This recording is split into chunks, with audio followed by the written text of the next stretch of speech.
Hey, what is going on, everybody? Welcome to Upkick MMA episode 223. I am Brennan. I'm talking about UFC 284 prelims. If you're looking for the main card, it's going to be in the last video. This one's going to cover the fights and break them down for the prelims, okay? So we're going to cover Modestas Bukauskas versus Tyson Pedro, Josh Culibao versus Melsik Baghdasaryan, Kleydson Rodrigues, Shannon Ross, and the rest of the prelims here. Real quick, before we start getting into that first fight, if you like MMA, like podcasts about MMA, subscribe to the channel so the next video is coming out. I do fight breakdowns, 2 or 3 videos every single week covering the UFC, Bellator, all that good stuff. Lots of MMA here. Lots of fun stuff to talk about. Let's go. All right. Oh, boy. Sorry if I'm a little groggy or a little out of it. I was up late last night, just like the rest of you, watching the main card. All right. So if you're looking for a specific fight breakdown, the timestamps are down below. Cool. Also, we are going to talk about some shit judging. Obviously, we had some in the main card, not the main event. I don't think that's as controversial as people make it out to be, but definitely some shenanigans. Cool. So Tyson Pedro, a little bit of I guess a kind of a hot streak, 2 wins in a row. Okay, he's a decent light heavyweight. He's fighting in his relatively hometown, basically in Australia here. I know that Australia is gigantic, and just because you're from Australia doesn't mean it's your hometown. I understand that, but the UFC doesn't go there that often, so might as well be. Modestas Bukauskas coming back after a long layoff. He's actually stepped up on short notice to take this fight. Yeah, he had, I think this is his 4th fight in 48 days or something like that. Not very long. He's had quite a bit of activity. So remember, a couple of years ago, he had that fight against Khalil Roundtree, and he got his knee busted up, and he got kicked out of the UFC. Not because of that, because he had a loss to Jimmy Crute and Michael Oleksiejczuk, and then Khalil Roundtree. So he lost 3 in a row, and then ends up getting cut. Comes back a couple years later after doing well outside the organization, and now he is back with a vengeance, sort of. I mean, he definitely won this fight. So the leg kicks from Modestas landed early. Guys, I've said it before, I'll say it again. The new thing is start a fight with a leg kick. It's an unwritten rule at this point. You just got to do it. Pedro was in on a clinch, and then he got the takedown. He went into side control, but Bukauskas managed to get back up. You look, the takedowns in this first round, Tyson Pedro got 2 of them. He had 1 minute and 46 seconds of control time. Pedro was... Okay, Bukauskas landed a left hook well, and there were some really big connections to end the round. And to be honest, that's what swung it for me. So if you look at the total striking numbers in this first round, it's 10-8 in favor of Modestas. And yes, he landed more. Does that necessarily mean he win just because he landed more significant strikes? No, but the damage that he did near the end of the round really sold it for me. So I had him winning that first round. If you gave this first round to Tyson Pedro, I'm not upset. That's understandable. It just swung it for me. I felt like that put him ahead on the damage, and everything else that led up to that point that Tyson Pedro put forth didn't equal him winning that round. So I had him up 10-9. Bukauskas landed a great right hand. Shortly after, he landed a front kick to the nuts. And then, Pedro actually kicked Bukauskas in the nuts. And this sucks because Pedro was getting tired, and that gave him a little bit of a break for free. Essentially, he gets a free break by doing something illegal. Pedro looked really tired at the end of that round. The second round is pretty close. I felt like the bigger shots came from Modestas yet again, even though if you look on the striking numbers here, it was 18-11 in favor of Pedro. Where did those come from? A lot of those, he landed 2 more leg kicks, 3 more body shots, and then 2 more headshots. But in the second round, I still felt like more of the damage went to Bukauskas. Again, I don't feel like Pedro won this round. I don't feel like Pedro won that round. I felt like the damage went to Bukauskas. Maybe it was my eyes lying to me. Maybe I was seeing something that I wanted to see or seeing something that wasn't there. I just felt like he did more damage when I was watching it live. So I had him up 20-18. Third round, Modestas was the one landing the bigger shots. Pedro's shots were just touching. Okay. So, and I think that's what played up the amount of significant strikes in the second round for me. So, Pedro landed more strikes, but they just didn't have the same pop on them that the ones that Bukauskas was landing. So, those 7 more strikes that he landed didn't equal the amount of damage that Modestas put out. Same here went in the third round. I actually thought Pedro outstruck Bukauskas in this last round, total numbers wise. He didn't. It was 23-19 in favor of Bukauskas, but this round was a lot closer. And honestly, it was Bukauskas' fight to lose at this point, in my opinion, and I gave him this last round 30-27. If we go to the judges' scorecards here, we can see that Evan Field is the one who gave Bukauskas all 3 rounds. Barry Foley and Mick Meaney both gave the first round to Tyson Pedro. Again, I'm not upset about this. This is nothing crazy. I don't think that's a bad call. There was definitely some way worse calls on this card.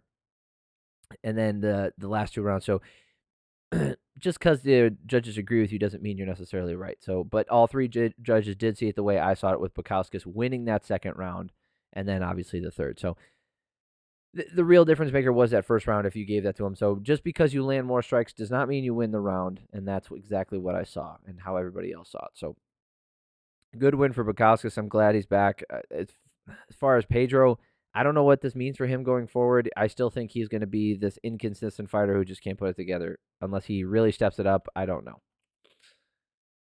Melsik, Baghdasaryan versus Josh Culibao. Boy, oh boy, how a nut shot changes the narrative here. There was a leg kick. Culibao ends up getting a finish in the second round via rear naked choke, if I remember right. Yes.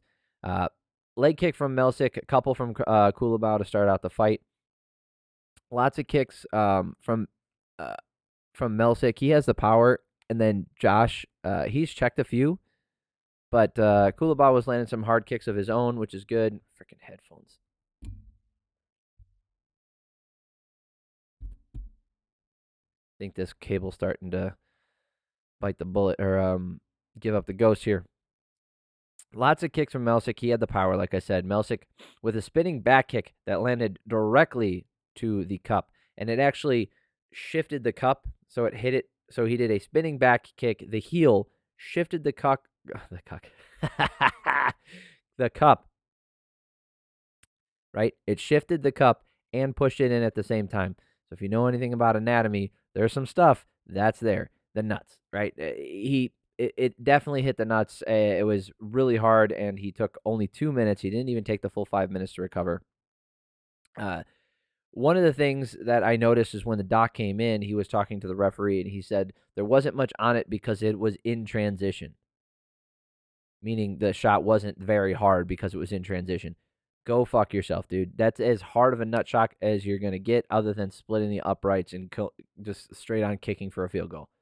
I'm serious. That being said, Melsik did do more damage in this first round. He outlanded him 18-11. He landed the bigger shots. He landed with more power. He did more damage. Obviously, his round, that nut shot was nasty. And Culibao didn't even recover from it fully. He was still playing around with his cup. His stomach still was clearly bothering him. At the end of the round, he couldn't breathe in the corner in between rounds, so he didn't take the full time, and he explained why afterwards. I don't understand it. So in the second round here, there was a clash of heads. Josh complained about it, but he was told to fight on. So there was a moment in there where Josh took advantage of Melsik kind of falling over, tripping over his own feet. He got on the back, locked up the rear naked choke, and put this to bed. It was a great finish for him. Like I said, how a nut shot changed the narrative. So after that nut shot and the way he was kind of in pain, and then the second, I was rooting for Culibao so much. I felt for him, and he freaking delivered. He went out there and finished the fight as he should. So, or as he did. Or as well as you could. Good grief. Whatever. Forget what I just said. I'm an idiot. Okay. Shannon Ross for Kleydson versus Kleydson Rodrigues. Nice and short fight here. So, leg kick from it's Rodrigues, not Rodriguez. Sorry about that. Leg kick from Rodrigues. A ton of hooks landing and to the body and to the up top, and it's all over. Not much to go off of here. Kleydson is real strong. He lands really hard shots, and the fight ended fast. Got the knockout. You want to look at total strikes? He landed 14, and Ross only landed 1.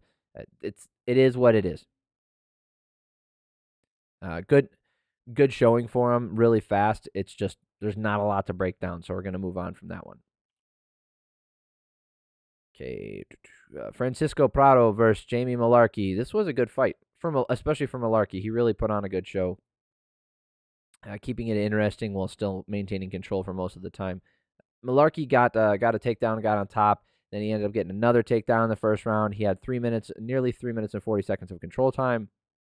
Lots of that. They were trading distance strikes, low kicks, long jabs.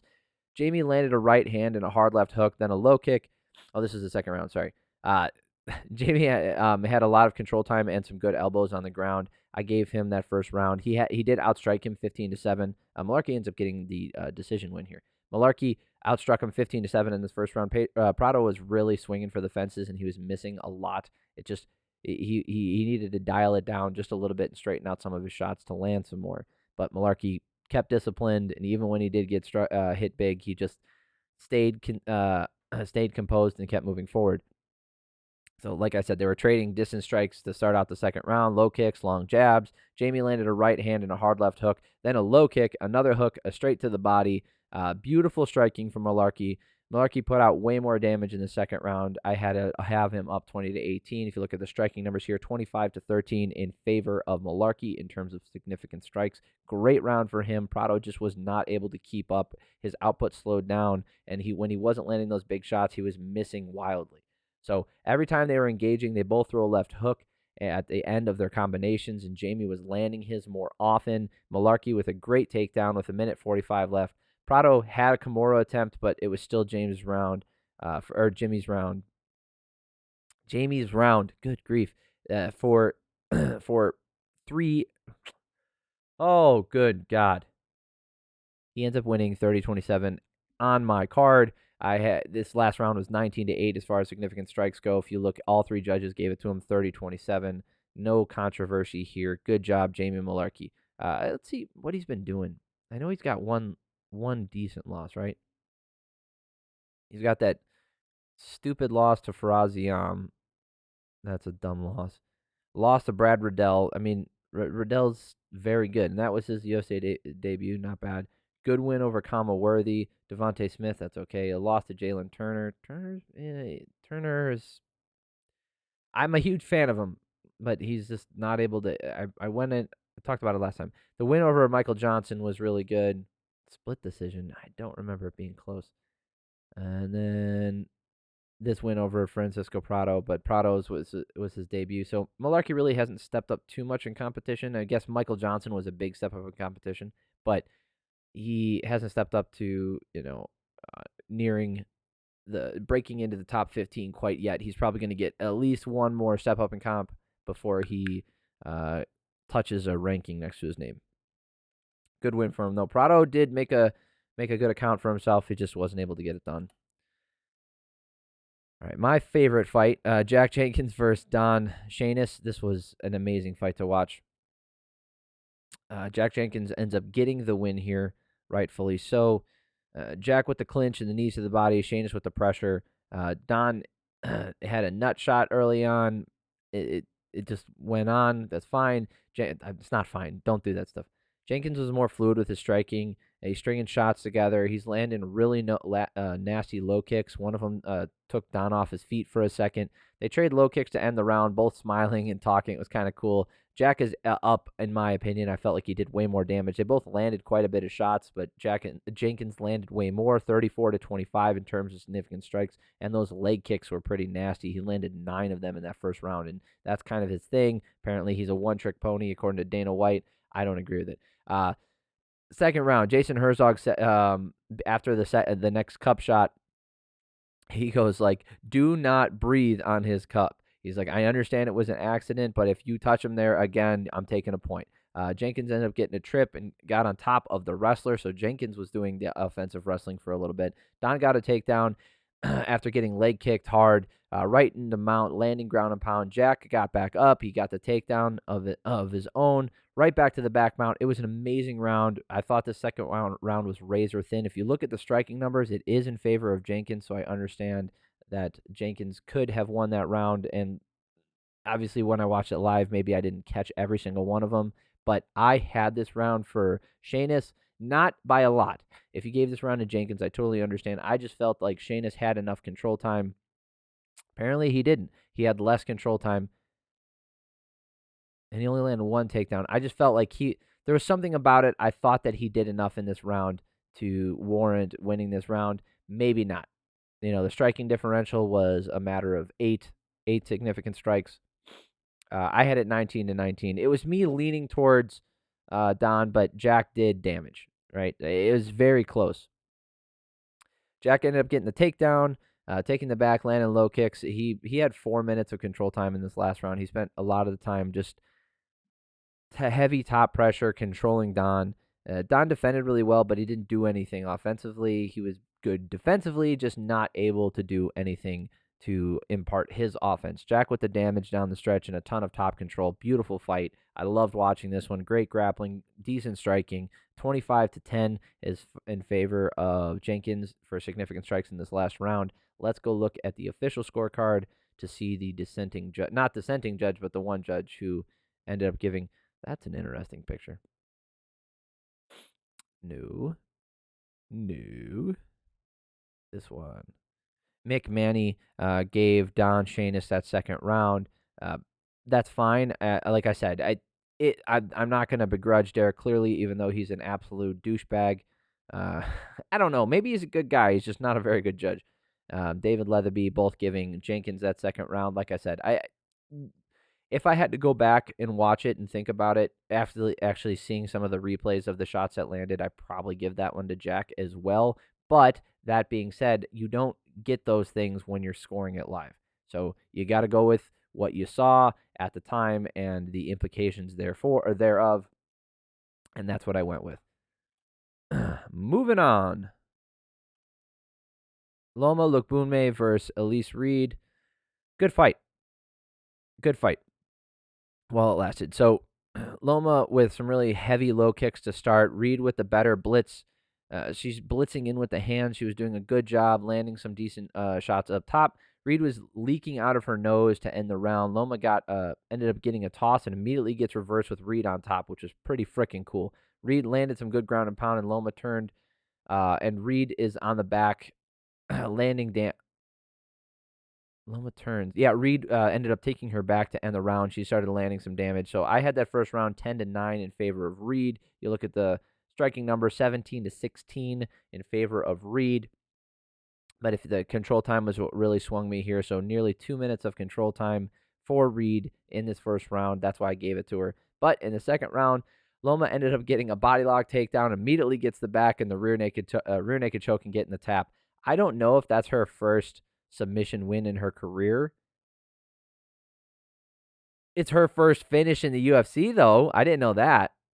And I guess thinking back, I haven't seen her get a finish, but that's her first finish in the UFC. And this Thai fighter, right, this Thai kickboxer, got her first finish in the UFC via rear naked choke. Good job. Got a submission finish. Excellent. Very fun. I like watching her fight. Great. Elise Reed has a lot of work to do. She's fun to watch. She's got some swagger about her, but she's got a lot of holes in her game. Blake Bilder versus Shane Young. Okali dokali. Here we go. Bilder with he was bouncing quite a bit, and I think this was his UFC debut. He talked a big game before coming into this, so this is going to color my commentary on the fight, right? So don't take this as I think Bilder's trash, because I don't. But imagine if I told you constantly, I'm the best, and at anything. And then I come in and I barely squeak by over another, like, it's somebody else in literally anything. Is that going to color your opinion of my performance? I would hope so. So if he comes in talking, he's saying like, hey, I'm the next big thing. I'm here. It's my era, blah, blah, blah. He's saying all this shit. And then he has a performance like this. It really doesn't it doesn't really speak highly of your skill set. Bilder with the high bounce and skirting the outside of the cage. He spent most of this fight, if not all of the fight, countering.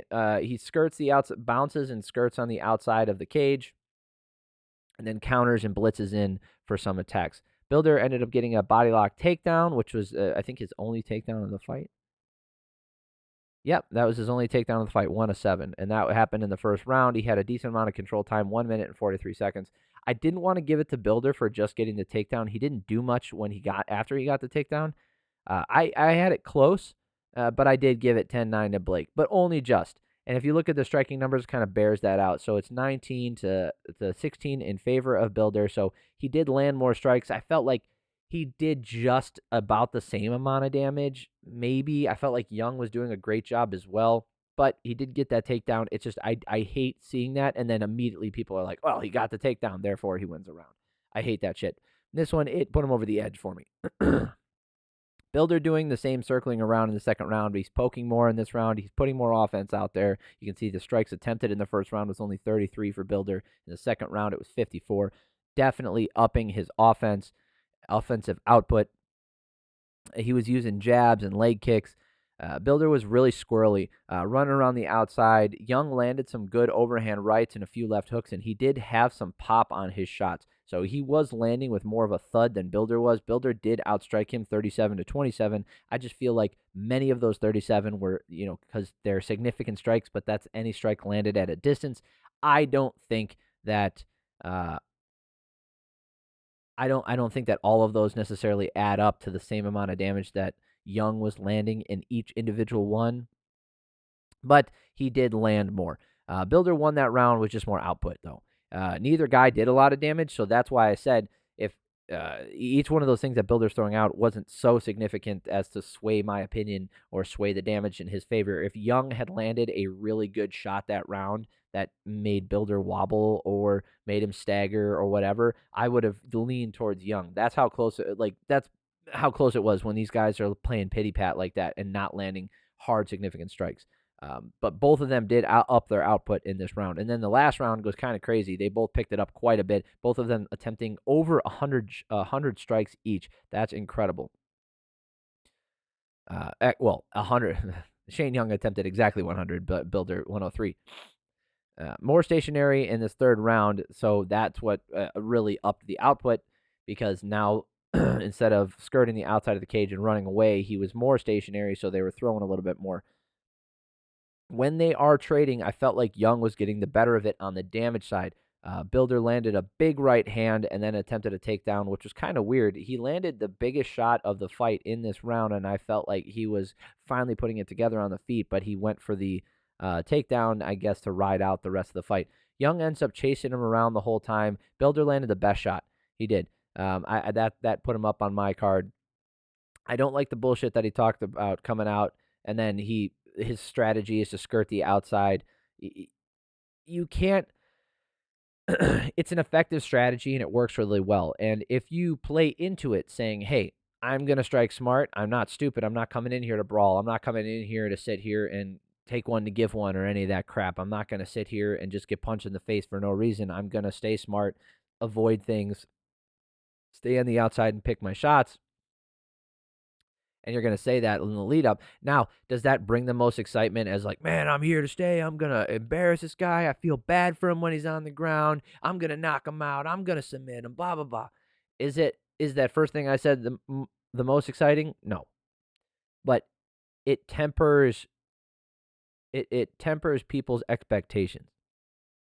Now, if he comes out and really impresses and puts on a show in his next outing, that's fine. But Young made a good account for himself here. Bilder did not, compared to what he was saying. Obviously, I had him winning every single round. It's not like he lost the fight by any means. It's not like he came out and had a poor performance. It's just compared to the amount of shit that he talked, I just was not impressed by it. One judge did give the second round to Shane Young. David Leatherby giving the second round to Shane Young. I understand that one. I don't agree. I still think Bilder won that. I understand that Shane Young did land the more damaging individual shots at times, but his output wasn't there. So it's just not going to do it for me. And let's go to the biggest robbery of the night. I'm not joking. This one is bad. We'll just outright, we'll go through this one. Elvis Brener versus Zubaira Tukhugov. This is wrong. This is wrong. It's wrong. Two judges got it horribly.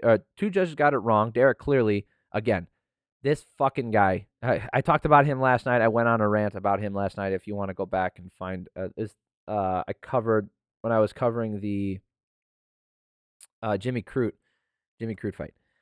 He gave the second round to Jimmy Crute in that one. It's absolutely asinine that he did that. This might be worse. So we're going to break it down. Elvis Brener ends up getting the split decision win here. It's wrong. It's outright wrong. This is horrible. So Elvis with the leg kick. I wrote down, this is the way of the world now. Tukhugov spent 90 seconds taking shots and then started to move forward. And then Brener lands a good knee in this round. Tukhugov landed a left hook, good right cross. They were landing really well, right on the chin. Brener landing more damage through the first round. Tukhugov just not he just wasn't affected by him. If you want to look at the striking numbers, that's why Brener got this round. He landed more, 24-17, and I felt like he did more damage. That is understandable, giving Brener this round. Absolutely. I totally could understand that. I gave it to him, right? And not for, this isn't to excuse anything. This is what I'm saying. Like, I gave him this round, so that makes sense to me. Second round here. Brener took a left hook and then started getting really aggressive. So he got hit real hard with a left hook, and then he got even more aggressive than he was in the first round. Zubaira was landing single shots more in this round, and Brener was backing up and waiting way too much. His output, and that round, even in this round, at this point, it evens up the fight to me, 19-19. His total strikes 36-20, or significant strikes 36-23 in favor of Tukhugov. And nothing Brener put out was significant enough to swing it in his direction, not even close. Okay, remember that for later. Third round here, Tukhugov caught him with hooks and then decided he wanted to pressure against the fence. Bisping was talking as if Elvis needed a finish. I didn't think so. So Bisping was outright saying Brener lost that first round, lost the second round, and he needed a finish. I don't agree with that at all. I think Brener won that first round. I think the numbers bear it out. I think if you go back and watch and you be objective, you can say, or put it as little of your own bias and subjectivity into it as possible. You realize Brener did win that first round. So I wasn't all but deciding to give this to Tukhugov. But I really think, I think he needed just slightly more output in that last round. He just didn't have it. So in this last round, Tukhugov did get outstruck. So Brener landed 22 to Tukhugov 17. It's just they weren't significant enough to swing the damage away from Tukhugov. Tukhugov was landing the bigger shots. He had more control. The last round, the biggest thing was the control time, right? So he had 2 minutes and 11 seconds of control time. And yeah, I was pushing him against the cage, but he was the one who landed shots. He was pushing him back there. I thought he did plenty in this round to clearly win it. If you made the argument that Brener, because he landed more strikes, I don't agree, but hell, maybe. So let's talk about this. Barry Foley giving the first 2 rounds to Tukhugov, I don't agree, and he gives the last round to Brener. That's bad too. Oh man.